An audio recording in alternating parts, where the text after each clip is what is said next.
pessoal, é um prazer tê-los aqui comigo nessa aula. É um prazer maior ainda fazer parte desse projeto lindo, maravilhoso, que é o Pré-ENEM Intensivão 2021. Né? Um projeto realizado pela Secretaria de Educação, Secretaria Estadual de Educação do Estado, em parceria com a nossa queridona TVE. Bom, meu nome é Helenise Pereira, sou professora da Rede Estadual de Ensino e faço parte da 28ª Coordenadoria Regional de Educação, mais especificamente na Escola João Belchior Marques Goulart, no município de Alvorada, aqui mesmo no estado. Bom, estou aqui com os meus amigos e amigas, né, para apresentar para vocês a aula de hoje. Vim aqui com os meus auxiliares, né, estão em peso, aqui a convocação está em peso, né, para quê? Para estarmos juntos, participando dessa aula, que é um componente curricular fantástico, faz parte da nossa vida, quando a gente acorda, quando a gente dorme, quando a gente se alimenta, quando a gente sai para passear, né? Em todos os momentos da nossa vida, ela está aí presente no nosso cotidiano. Mesmo não querendo, né? Ela está sim presente. Já conseguiram adivinhar qual é o componente curricular? Bom, quem respondeu biologia? Certinho! Um pontinho já para vocês, né? Então, o nosso componente curricular é a biologia. A área, então, é as ciências da natureza e suas tecnologias. Estaremos aqui, então, nos próximos minutos, né? Nesses próximos 50 minutos, na média, para apresentar, então, a primeira aula sobre evolução. Certo? Deixa eu pegar aqui o meu controle para passar os slides. Vamos lá, começando, né? Sem mais delongas, vamos começar falando do nosso protagonista principal, que é o Exame Nacional do Ensino Médio, o ENEM 2021, desse ano. Bom, só para dar uma relembrada, né, eu sei que alguns professores já deram uma explanada para vocês, né, uns spoilers do dia da prova, mas só para dar uma relembrada e deixar vocês um pouquinho mais tranquilos, né, para vocês não se preocupar com isso, né, lá pertinho da prova ou no dia da prova, vamos dar uma relembrada. A prova, ela vai ser realizada, a prova das ciências da natureza e suas tecnologias, e também a matemática e suas tecnologias vai ser realizada no dia 28 de novembro. Ela vai ter 5 horas de duração, né, a prova no dia. Em geral, né, no ENEM, são 4 provas objetivas e uma redação. Né, 4 provas objetivas, uma contemplando cada área.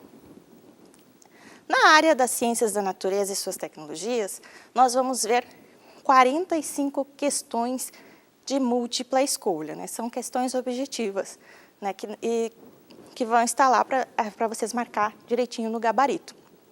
Então, 45 questões. Certo, pessoal? Vamos lá. Então, os conteúdos que mais caíram na prova do ENEM, quais que foram? Para dar uma tranquilizada em vocês aí também. Não é que não caia, né, gente? O que não está aqui, está em outros, não é que não possa cair.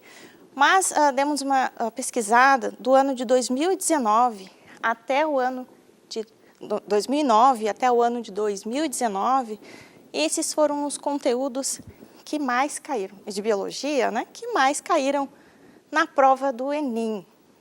Como o nosso projeto esse ano é um intensivão, nós vamos focar nas questões que mais caíram na prova, certo? Se vocês quiserem dar mais uma olhada, assim, de forma mais específica, mais esmigalhadinho, temos o projeto do ano anterior, né, do Pré-ENEM também, com a professora Susana Seibert, que dá os conteúdos bem detalhadinhos de forma fantástica, tá? Fica a dica, tá lá no canal da TV Seduc.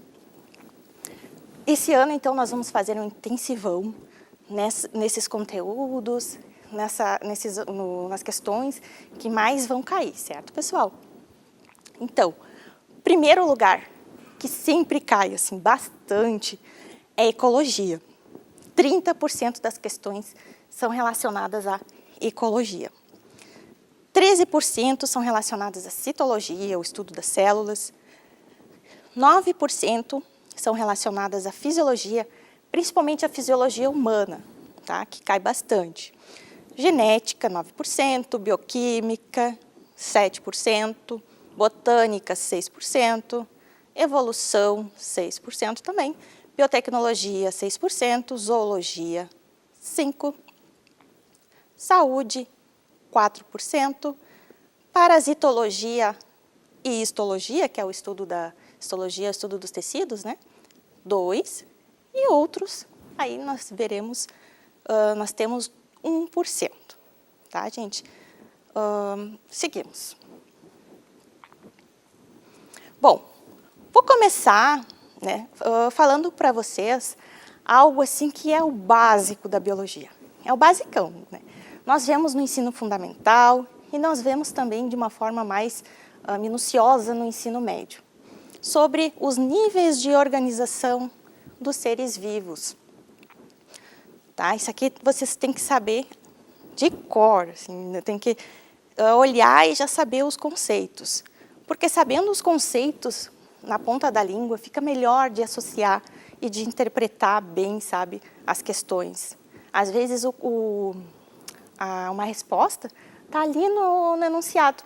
E se vocês souberem, se na ponta da língua, vocês souberem na ponta da língua os conteúdos, os conceitos, desculpem, já vão se ligar, já vão ver que isso aqui quer dizer tal coisa. E já vão ver lá na resposta, vai estar lá direitinho. Tá? Já é questão certinha assim que vocês vão acertar. Então, começando pelo átomo, né? O átomo, ele é a menor parte da matéria. Professora, tem menores partes que eu sei, eu estou estudando química e física, e eu sei que tem menores partes ainda. Sim, corretíssimo, tem menores partes. Mas nós vamos, na biologia, a gente vai começar pelo átomo, tá bom? O átomo, então, ele vai ser o que forma todo o universo. A galáxia, o planeta Terra, tudo é formado por átomos. O conjunto de átomos, né, conjunto de dois átomos e mais, ou mais, eles vão constituir uma molécula. Então, molécula é o conjunto de dois átomos ou mais. Dependendo das moléculas serem diferentes, é chamado de composto. Seguimos para organelas.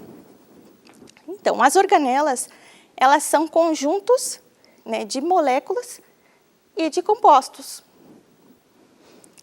Célula. A célula é composta de organelas.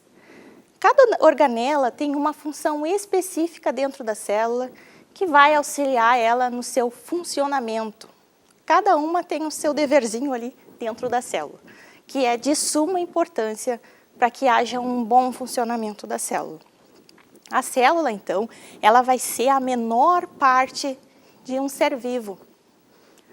Tá? Ela é a unidade estrutural e funcional da vida. Só isso, responsabilidade, né? É a unidade estrutural e funcional da vida. Por isso que é tão importante a célula. Ai, professora, eu não gosto de biologia, já começou aí com essas coisas de célula, aí começou pelo que eu mais não gosto. Que eu mais, tenho, assim, não gosto de estudar. Mas você gosta sim, você gosta. Sabe qual é o problema? Que você não sabe ainda que você gosta. Mas tenho certeza que você gosta. E eu vou estar aqui para ajudar vocês a terem mais tranquilidade, a entender um pouquinho mais, né, para vocês gostar, para vocês descobrirem que vocês gostam sim da biologia, principalmente da célula. Então, o tecido. O tecido é o conjunto de células especializadas que realizam determinada função. No corpo humano, nós temos alguns exemplos de tecido. como o tecido muscular, tecido nervoso, tecido conjuntivo, epitelial, sanguíneo, né? Nós temos esses diversos tipos de tecido. Próximo é o órgão. O que seria o órgão? O órgão é um conjunto de tecidos. Sistema. O sistema é um conjunto de órgãos, né, que realizam, de órgãos diferentes que realizam determinada função. Depois nós temos o organismo. O organismo é o conjunto de sistema. Ó, tudo conjunto. Um organismo é um conjunto de sistemas. Um exemplo de sistemas é o sistema endócrino, sistema genital, sistema cardiovascular, respiratório, digestório, né? Temos vários sistemas aí no corpo humano e no corpo dos outros animais, né? Mas como o Enem dá bastante foco ao corpo humano, eu vou falando para vocês mais é corpo humano, não que não esteja nos outros animais. De formas diferentes, né? Mas a maior parte dos sistemas, os outros animais e os outros seres vivos também têm. Daqui em diante, da população em diante, nós podemos ver mais na ecologia. Tá? São conceitos bem utilizados na ecologia, tá, pessoal? População, o que seria? População, então, é o conjunto de seres vivos da mesma espécie. Comunidade é o conjunto de populações de espécies diferentes. Aqui a gente pode ver várias espécies, ó. O peixinho, a gramínea, as aves, o cervídeo. Então, nós vemos espécies diferentes, tá? Isso é uma comunidade. Lembrem assim, geralmente a gente pensa em comunidade, o bairro que a gente vive, né? Então, eu vi lá na minha comunidade isso, lá na minha comunidade aquilo, porque pensem assim, né? Espécies diferentes, pessoas diferentes, só para ligar, né, o conceito. Depois nós temos o ecossistema. Ecossistema, então, é o conjunto de comunidades, que são chamados também de fatores bióticos do ambiente, tá? Então, ecossistema, ele é formado pelos fatores bióticos, que são os seres vivos, e os fatores abióticos. Aí entrou mais um conceitozinho para vocês, ó. O que são os fatores abióticos? Vamos lembrar. Fatores abióticos, eles são os fatores não vivos que tem no ecossistema. Exemplo, temos fatores físicos, como luminosidade, o vento, a disponibilidade do vento, temos a umidade, então, luminosidade, né? Temos esses fatores no ambiente que fazem parte dos fatores abióticos. Temos também elementos químicos, que é a disponibilidade de nutrientes na água e no solo. Temos também fatores geológicos, como o tipo de solo, que é bem importante também. Tá? Então, tudo isso forma o ecossistema. Temos também um bioma. Né? O bioma são diferentes espécies tanto de animais, vegetais, a flora, né? Fauna, flora, específicos de determinada região. E não só os seres vivos, né? Também tem regiões que são específicos, o clima, né? A temperatura, né? Então, são esses locais que têm fauna, flora e ambiente especializado, né? Ele vai constituir um bioma. Exemplos de biomas aqui no nosso país. Aqui no nosso estado, nós temos, vamos puxar a brasa para o estado, nós temos o nosso maravilhoso Pampa, né? O Pampa, coisa mais linda. Temos também a Mata Atlântica. Depois, mais disperso no Brasil, nós temos o Pantanal, o Cerrado, que é riquíssimo, a Caatinga e a famosa Floresta Amazônica, entre outros, né? Todos esses biomas, ecossistema, tudo que está no planeta Terra, todo lugar do planeta Terra que tem vida, é chamado de biosfera. Bio, sempre quando vocês ouvirem falar em bio, é associado à vida. E esfera? Vida na Terra. Vida, esfera. Vida no planeta Terra. Todo lugar, então, que tem vida é chamado de biosfera.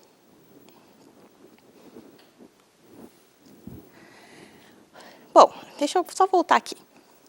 Gente, a gente vai começar pela célula, tá? Porque aqui na célula que vai começar a identidade da vida, podemos dizer assim. Né? As organelas, a célula. Quando nós estamos a nível molecular, não tem muita diferenciação, na verdade não tem quase diferenciação, do que é vivo e o que não é. Porque tudo que existe no universo são formados de moléculas. Então, tanto o meu corpo, por exemplo, o corpo humano, o meu corpo, como esse monitor, como esse painel, ele pode ter carbono. O meu corpo também tem carbono. Aqui pode ter ferro, o meu corpo tem ferro, de forma diferente. O ferro diferentemente agrupado, mas é ferro. Então, esses elementos não diferem muito de um ser vivo de um ser não vivo, uma rocha ou de qualquer outra coisa que não é vivo, qualquer material. Então, a nível molecular, nós não temos essa diferenciação do que é vivo e o que não é vivo. Nós vamos ter essa diferenciação partindo ali das organelas e célula. Então, a gente vai começar pela célula. E as organelas, queridas, né? Tipos de células que nós temos. A célula eucarionte e a procarionte. Vocês devem estar cansados de ouvir esses conceitos, né? Eu vou focar aqui na diferença delas. A célula procarionte, geralmente vocês vão vê-la, o contexto dela, o conceito, como a célula que não possui o núcleo delimitado por membrana. Tá? Então, a célula procarionte não vai ter um núcleo delimitado por membrana. A célula eucarionte, sim, vai ter um núcleo delimitado por membrana. Tá? Essa é uma das características mais básicas, assim, a diferença. Podemos ver que a célula procarionte, ela não tem muitas organelas. A eucarionte tem mais, né? Nós temos um núcleo, que é a central de controle da célula. De modo geral, né, gente? Os ribossomos, eles estão ali auxiliando na síntese de proteínas, complexo golgiense no armazenamento e secreção de substâncias. O retículo endoplasmático, nós temos o liso e o rugoso. O rugoso, ele vai ter ribossomos aderidos. Sabe quando a gente anda no mato e às vezes pega aqueles carrapichos na perna? É como se fosse aqui os ribossomos aderidos no retículo endoplasmático, tá? E temos também o liso, que o liso ele não tem os ribossomos aderidos. Tá? A membrana plasmática, que vai decidir o que entra e o que sai na célula. A mitocôndria, que infelizmente eu não tenho muito tempo para falar na mitocôndria, mas ela dá aí uma aula inteirinha, acho que umas 2 semanas de aula dá para falar da mitocôndria, né? Mas, de maneira geral, ela é responsável, então, pela produção de energia das células. Sabe essa energia que a gente precisa? Sabe essa energia que a gente precisa a cada dia? Né? Quando a gente acorda, a gente precisa de energia, chega de noite, vai faltando energia. A culpada aí para nos fornecer energia é a mitocôndria, através do processo de respiração celular. Temos o citoplasma, que é uma massa, que é um líquido gelatinoso, né? Também chamado de citosol, para que as outras organelas não fiquem dispersas, né? Voando dentro da célula. Aí fica mais aconchegadinha ali no citoplasma, até para melhorar a interação deles, das organelas ali. O lisossomo, ele é responsável pela digestão, né, pela digestão intracelular. As coisas que a célula não precisa mais, né, o lisossomo vai dar um jeito de dar um fim nessas substâncias. Então, a célula procarionte, né, tem menos organelas. O que eu não falei ainda, né, a parede celular. A parede celular ela vai dar uma maior resistência para a célula. E quando tem cápsula linear, é isso basicamente, tá? Então, craque já em célula procarionte e eucarionte, então. A célula vegetal. A célula vegetal é magnífica. Ela tem tudo que uma célula animal tem. Ai, tu não me mostrou a célula animal, prof. A célula animal é uma célula eucarionte, tá, gente? Olha lá. A célula animal é uma célula eucarionte. A célula vegetal, ela tem tudo que uma célula eucarionte tem, tá? Tudo que uma célula animal tem. Só que ela tem mais. Ela é poderosa. Ela tem o cloroplasto. O cloroplasto é responsável pela fotossíntese.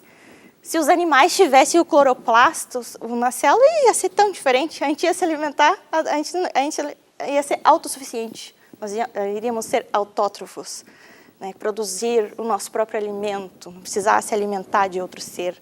Então, o cloroplasto ele vai ser responsável pela fotossíntese. Outra coisa diferente é a parede celular, como eu falei para vocês, dá uma maior resistência, proteção para a célula. E o vacúolo. O vacúolo ele é responsável pelo armazenamento de substâncias, manutenção do pH, manutenção da rigidez da célula. Que mais? Controle osmótico também. Tá? Tudo isso é o vacúolo, que está bem desenvolvido na célula vegetal ali. Ó. Tá? Daqui a pouquinho já vai no intervalo, estão falando que faltam alguns minutinhos, pouquinhos. Um minutinho? Tá, então vou falar rapidamente sobre os seres unicelulares. Seres unicelulares aqui é composto pelas bactérias, protozoários, leveduras e algas. Tá? O macete, eles não podem ser, a gente não consegue enxergar eles a olho nu. Tá? É necessário um microscópio para visualizar esses seres maravilhosos. Né? Aqui nós temos alguns protozoários, ali nós temos uma bactéria flagelada, né, ciliada. Aquela giardia ali parece que foi pega no susto, né? As fotinhos 3x4 aí dos nossos protozoários. E seres pluricelulares, né, que são os que a gente está mais habituado. A gente consegue enxergá-los, são as plantas, os fungos, ali nós temos uma manita, os próprios seres humanos. Então, todos os seres que nós conseguimos enxergar, né, pluricelulares, são compostos de 2 ou mais células. Bom, vamos dar um breve intervalo, vamos lá tomar uma água, né, e que nós brevemente voltaremos. Não saia daí, hein? Volta comigo.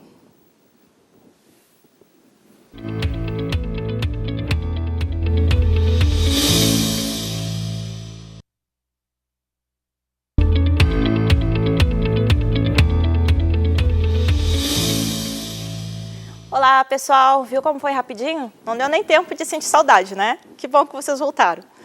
Bom, continuando, gente, o tempo aqui ele é surreal, ele passa de maneira diferente. Tem tanta coisa para falar para vocês, mas a gente vai indo aos pouquinhos, tá? Vamos começar agora a falar sobre o reino dos seres vivos de maneira bem resumida, tá? Essa classificação, então, aqui, ela é proposta pelo Whittaker. Tá, que são a separação dos seres vivos em 5 reinos. Podemos ver em ordem evolutiva, aqui nesse gráfico, reino Monera, reino Protista, depois o reino Plantae, Fungi e Animalia. Dá para perceber, gente, que a evolução aí não é aquela coisa linear, né? Tem muitas mídias e livros antigos, né, que mostra a evolução como um processo, como se fosse uma escada. De um vem outro, do outro vem outro, do outro vem outro. Não, é uma cadeia ramificada a evolução. Olha que maravilhoso, gente. É uma ramificação incrível, a biodiversidade ela é incrível. Tá? Então, essa é a classificação dos 5 reinos aí dos seres vivos. Bom, o vírus é algo extraordinário da gente conversar. Tá? Não podia deixar os vírus ficar fora dessa. Olha a diversidade. Né? Aqui eu peguei alguns tipos de vírus, mas temos vários tipos de vírus, né? Ele é bem polêmico esse assunto. Uma vertente, né, uma linha de pensamento entre os cientistas acreditam que ele não é ser vivo. E quais os argumentos que eles nos falam sobre por que não consideram vivo? Porque ele é acelular. O que é acelular? Não tem célula. E de acordo com a teoria celular, todo ser vivo possui célula. E como o vírus não tem célula, não é considerado vivo por essa linha de pensamento desses cientistas. Também porque ele é um parasita intracelular obrigatório.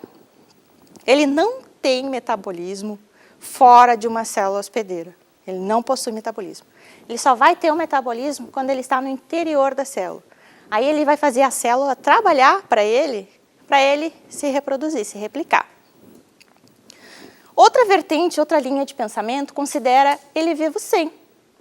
Por quê? Quais são os argumentos da linha de pensamento dos cientistas que consideram sim ele vivo?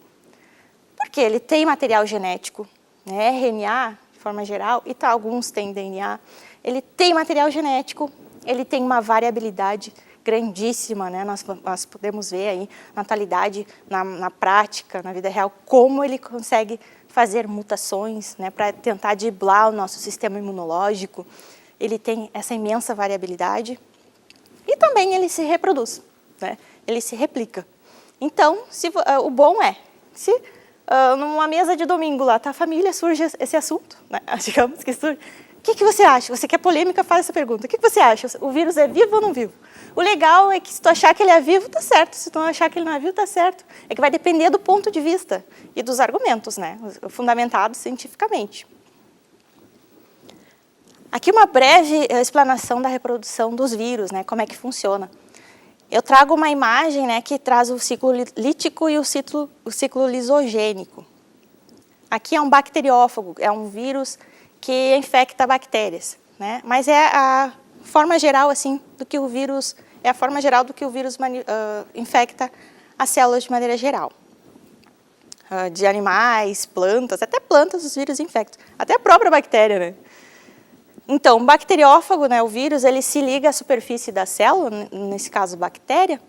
Depois o bacteriófago injeta o seu DNA ou o seu RNA, seu material genético, né, dentro da célula hospedeira, né, a bactéria nesse caso.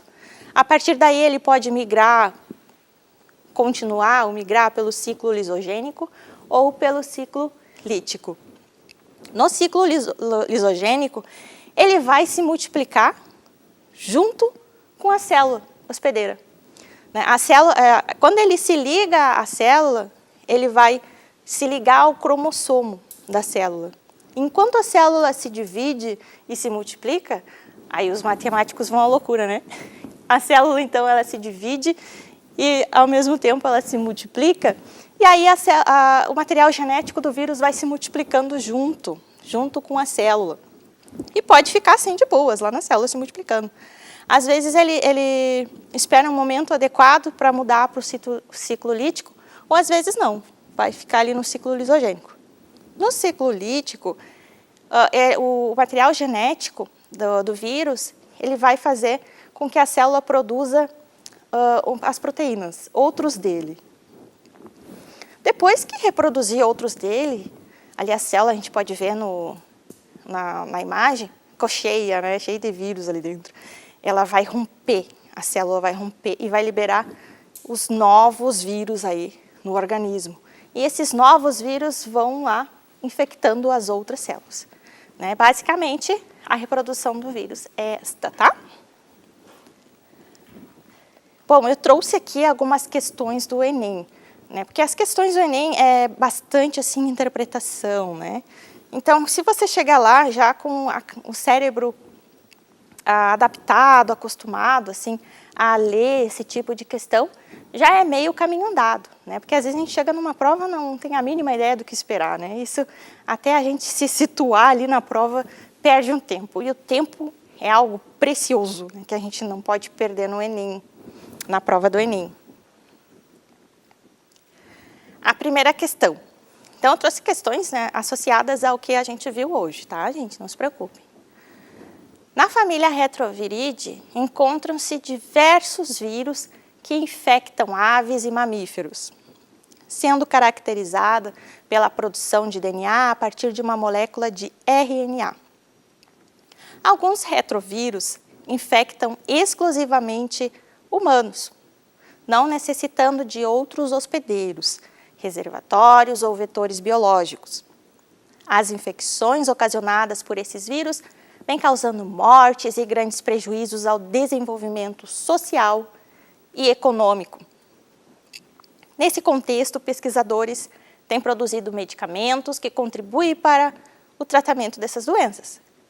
Que avanços tecnológicos têm contribuído para o tratamento dessas infecções virais? Quais será? Será que é a melhoria dos métodos de controle dos vetores desse vírus? Prestem atenção que ali está perguntando sobre o tratamento, tá, gente? Então, método de controle, ele é bem importante, mas ele não vai ir de encontro aqui à nossa questão, tá? Que a nossa questão quer saber o tratamento, não a profilaxia, não a prevenção. Fabricação, então, não é. Fabricação de soros mutagênicos para combate desses vírus? Também não. Investimento da indústria em equipamentos de proteção individual? Outra questão que não deixa de estar certa, né?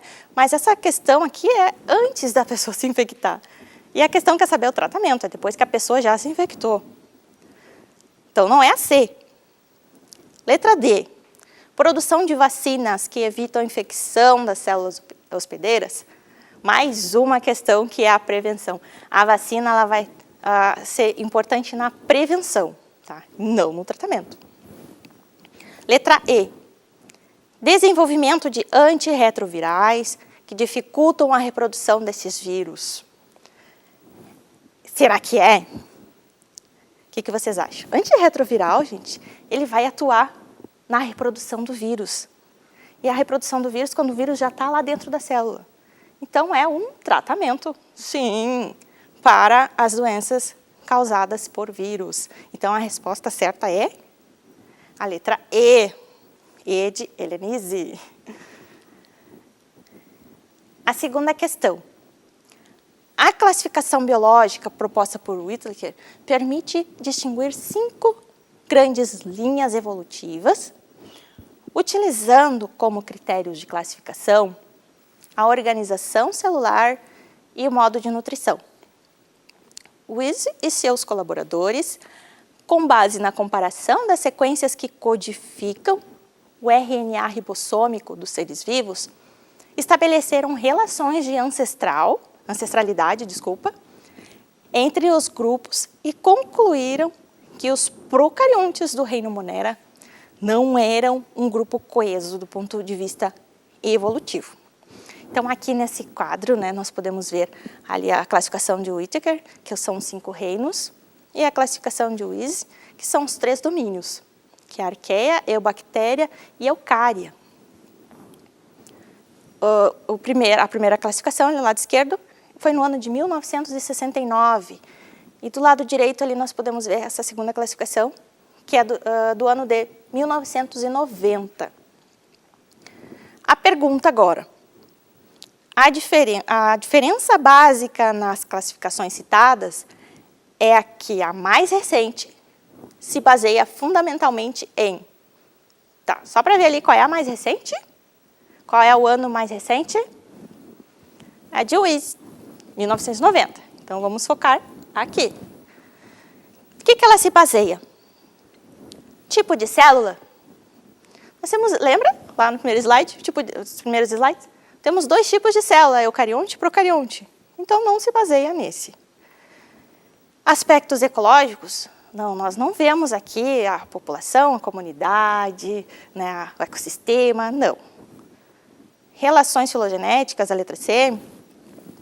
O que seria relações filogenéticas? Outro conceito, se tu sabe só o conceito de relações filogenéticas, tu consegue essa questão aí, Por quê? Porque lá no enunciado, estabeleceram relações de ancestralidade entre os grupos. O que quer dizer relações de ancestralidade? É a filogenia. Então, aqui tu já mata essa questão, Relações filogenéticas. Só para confirmar, já está lá no enunciado, Ancestralidade, relação de ancestralidade. Então, é a letra C. Só para completar essa questão, então, a letra D, propriedades fisiológicas, e a letra E, características morfológicas, elas são mais associadas à primeira classificação, a mais antiga, que são os 5 reinos. Tá? Então, aí é uma coisa um elemento da atenção também que vocês vão ter que ter. para que o que o enunciado pede direitinho, tá? Letra C. Os medicamentos são rotineiramente utilizados pelo ser humano com o intuito de diminuir ou, por muitas vezes, curar possíveis transtornos de saúde. Os antibióticos são grupos de fármacos inseridos no tratamento de doenças causadas por bactérias. Gente, é muito importante essa questão e é bem provável que caia, né, até pela situação que a gente está vivendo no momento. Antibiótico, gente, ele é prescrito por um médico, tá? E ele é utilizado para tratamento de doenças causadas por bactérias. Se a pessoa está com uma doença causada por vírus, o antibiótico não vai fazer efeito, tá? Na verdade, se a pessoa está com uma doença causada por vírus e ela se medica ou se automedica, ai meu Deus, não façam isso, gente. Com antibiótico, o antibiótico ele vai atuar nas células, nas bactérias que já temos no nosso corpo, as bactérias que estão ali nos auxiliando, né, na nossa proteção, nossa digestão. Então, a bactéria, as bactérias que já estão ali em simbiose com a gente, no nosso corpo, elas vão ficar danificadas por causa do antibiótico. E aí, o nosso sistema imunológico ele vai diminuir, ficar mais fraco, tá? Então, cuidado, né, em ficar tomando antibiótico assim indiscriminadamente, não façam isso, né? Procurem um médico, o médico vai prescrever para vocês. Até por isso, né, que é vendido nas farmácias só por prescrição médica, né? Porque conforme a pessoa toma antibiótico, pode até estar fazendo mais mal do que bem, porque aí também vocês podem ver o conceito das superbactérias, né? Que elas vão tendo resistência aos antibióticos, aí daqui a pouquinho dá um mal bem maior, né, de saúde. Então, na terapêutica das doenças mencionadas, alguns desses fármacos atuam como? Então, como é que os antibióticos eles vão atuar? Letra A, ativando o sistema imunológico do hospedeiro? Isso é função do antibiótico? Não, né? Te soa familiar? A vacina, né? A vacina, ela tem essa responsabilidade de ativar o sistema imunológico do hospedeiro. Então, não é a A. Letra B, interferindo na cascata bioquímica da inflamação? Não, também não. Removendo as toxinas sintetizadas pela bactéria? Não, não é interessante remover somente as toxinas, né? Tem que dar um fim ali na raiz do problema, né? Tem que dar um fim à bactéria, o que está causando a doença, né? Letra D, combatendo as células hospedeiras das bactérias. No caso do ser humano, assim, se a bactéria está causando doença no ser humano, a célula hospedeira é a célula do ser humano. Então, se for para combater a célula hospedeira, a pessoa vai estar se autodestruindo. Então, não é AT. Letra E, danificando estruturas específicas da célula bacteriana. Se a célula bacteriana, o antibiótico, dependendo do tipo de antibiótico, ele vai atuar de determinada maneira na célula bacteriana. Alguns antibióticos eles vão atuar na parede celular da bactéria, alguns vão atuar nos ribossomos, ali na síntese de proteína. Então, tem vários tipos de antibiótico que vão atuar em estruturas específicas da célula bacteriana, certo? Tá fácil até agora, né? A letra E, questão. Essa questão do Enem aqui veio até um poema, achei lindo.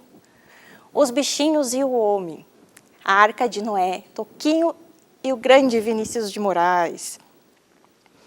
Nossa irmã, a mosca, é feia e tosca. Ai, tadinha da mosca, né? Enquanto que o mosquito é mais bonito. Nosso irmão besouro, que é feito de couro, mal sabe voar. Nossa irmã, a barata, bichinha mais chata, é prima da borboleta, que é uma careta. Nosso irmão, o grilo, que vive dando estrilo, só para chatear. Então, esse poeminha aí do Vinícius de Moraes e do Toquinho. Questão. O poema acima sugere a existência de relações de afinidade entre os animais citados, certo? Os animais citados e nós, os seres humanos, né? Ali é o título, ó, os bichinhos e o homem. Então, ele vai trazer, então, a afinidade entre os animais ali citados e nós também, seres humanos. Respeitando a liberdade poética dos autores, a unidade taxonômica que expressa a afinidade existente entre nós e esses animais, qual é? Qual é? Letra A. Será que é filo, reino, classe, família ou espécie? Vamos começar pelo mais abrangente, o reino. Então, nós temos a mosca, mosquito, besouro, barata, borboleta, grilo. E é isso. E nós, seres humanos? Vamos começar pela mais abrangente, pela classificação mais abrangente. Reino. Sim, todos fazem parte do mesmo reino, que é o reino animal. Então, temos essa afinidade com esses bichinhos. Filo.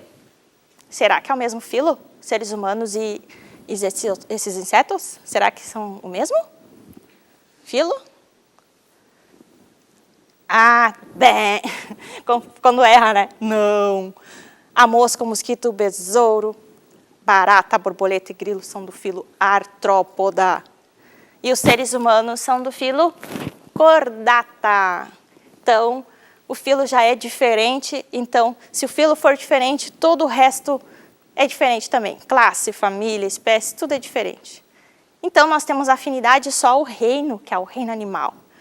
Bom, gente, diante dessa questão, eu me inspirei um pouquinho, né, com a ajuda lá do PPGC, no programa de pós-graduação de ensino em ciências e matemática lá da UBRA, que me emprestou esses bichinhos lindos, maravilhosos, tá? Para dar uma ilustrada nesse filo espetacular que tem uma grande variedade de animais.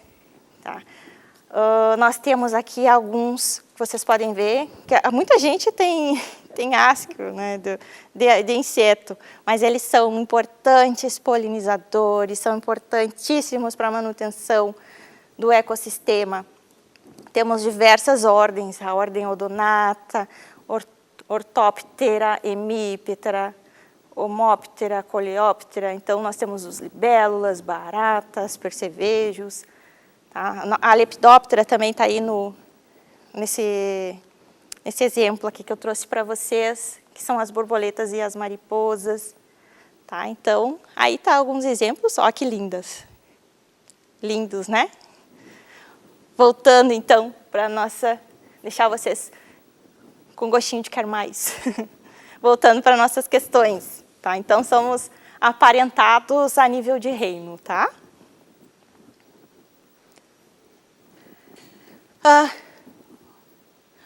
Bom, gente, vou falar bem rapidinho aqui essa questão agora, porque já está acabando o nosso tempo. A reprodução é uma característica atribuída a todos os seres vivos, até o vírus, unicelulares e pluricelulares, de qualquer espécie. Em condições naturais, a importância dessa característica reside no fato de permitir o quê? Eu vou direto à questão, tá, gente? A questão certa. Só vou dar um tempinho para vocês dar uma pensada aí. O que vocês responderiam? Tcharará. A letra E. A letra E, ela fala direitinho qual é o conceito de reprodução, que é a perpetuação da espécie e conservação de suas características ao longo das gerações. Tá, pessoal? Essa questão, então a letra E, né? A questão das mitocôndrias fica por uma próxima aula. Aí já dei o spoiler ali na resposta. Gente, eu quero acabar essa aula, então, com a frase do nosso magnífico educador Paulo Freire. Estudar exige disciplina. Estudar não é fácil. Porque estudar pressupõe criar, recriar, e não apenas repetir o que os outros dizem. Tá? Então, não é fácil, né? E realmente a gente a gente reconhece que não é fácil estudar, mas eu estarei aqui, toda a equipe de professores estaremos aqui para auxiliar vocês nessa jornada, tá bom? Teu sonho está mais perto de se realizar do que você pode imaginar. Seja para a prova do Enem, seja para a prova de vestibular, ou até mesmo de um concurso que cai a biologia ou outras disciplinas, né? Português cai bastante. Nós estaremos aqui para auxiliar vocês. Estaremos juntos com vocês nessa guerra, nessa realização desse sonho. Tá? E nós vamos ficar muito felizes quando vocês falarem para a gente assim, professora, consegui, passei, ganhei bolsa. Tá, gente? Conta com a gente e até a próxima aula. Beijão!